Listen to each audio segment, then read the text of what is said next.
one thing, I've always wanted to put this in a video, so Penny, you can edit this however you want to, right? But I want people, like, I think it's important for people to know, and I know you don't care about this stuff anymore, but some of the feats of strength that I've seen you do in the gym, because this, to me, this is always the pushback. It's like, well, that's all well and good about your health and your stability, but I need to be strong. Yes.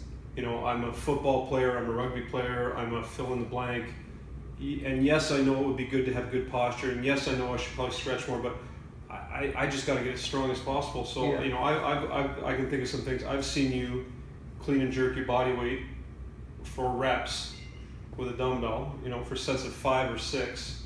With one arm. With one arm, and a pair of Birkenstock sandals. You know. Well, you know, it's good that you say that, because I know you know that there are people out there in the industry that are famous that criticize Czech practitioners for being wimps that just play with Swiss balls, stretch cords, and pink dumbbells.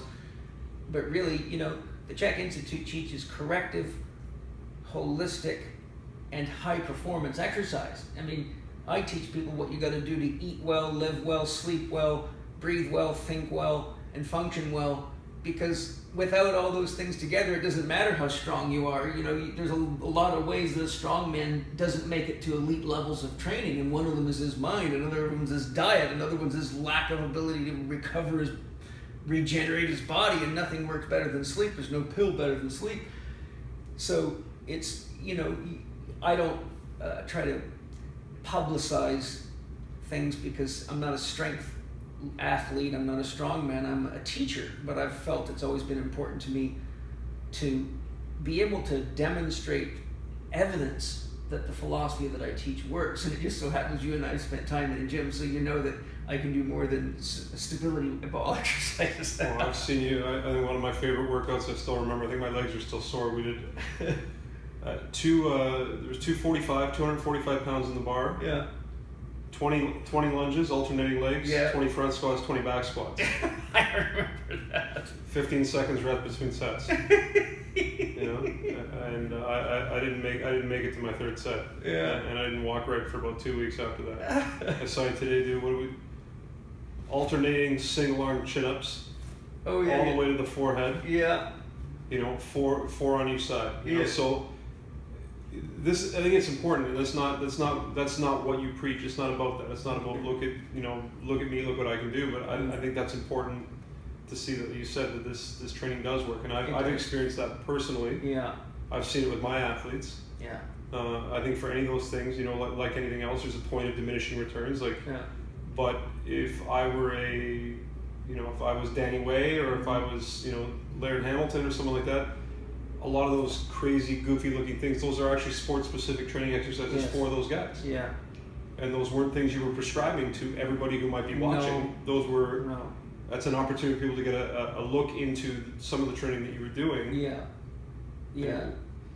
Well, I'm glad that you've retained your Czech training and your Czech focus, and I'm also really excited to see how you've gone all over the world and worked with all sorts of people like Louis Simmons and many others to integrate a very, very comprehensive methodology of bringing athletes from early amateur levels all the way to the highest ranking of pro levels. And I think your genius is the ability to take the best from so many different masters and not just talk about it, but actually prove that this recipe does produce champions. So that's fantastic. Thank you. I'm glad I get to be part of that. You do. Well, it's my Czech training was the foundation for all of that.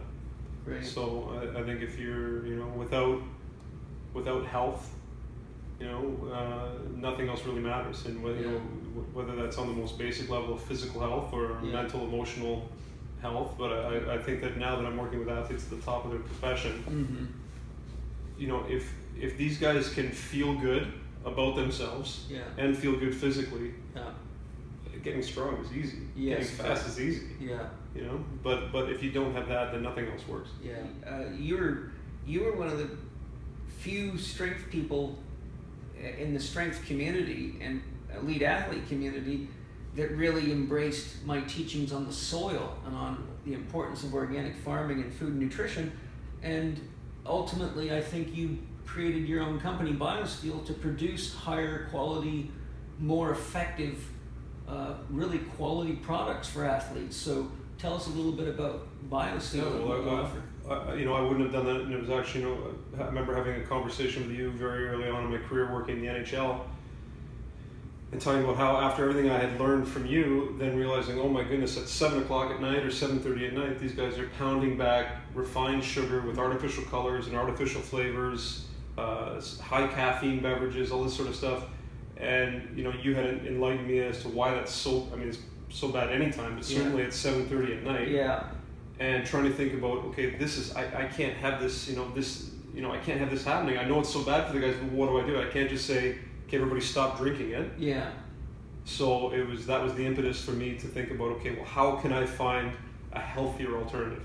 Yeah. There's got to be something that's a better option, a healthier option that will move them in the direction of I health. remember you and I swapping emails and talking about sources of high quality organic whey. Yep.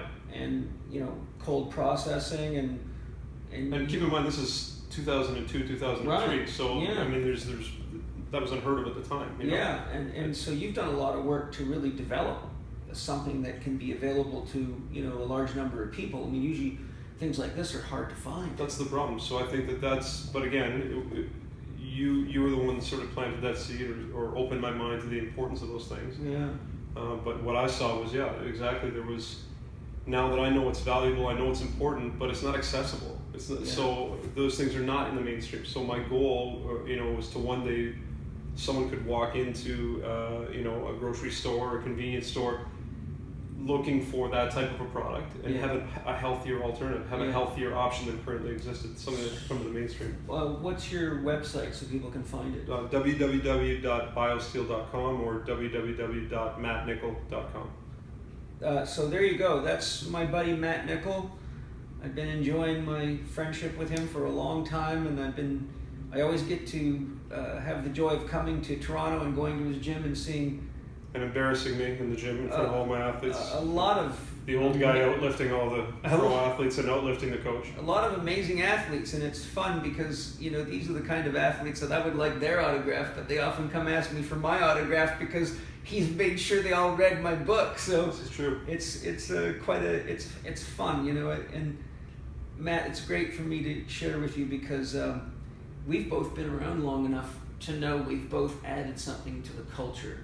We've left the garden a little better than when we came. So thank you for joining me in that. Thank you.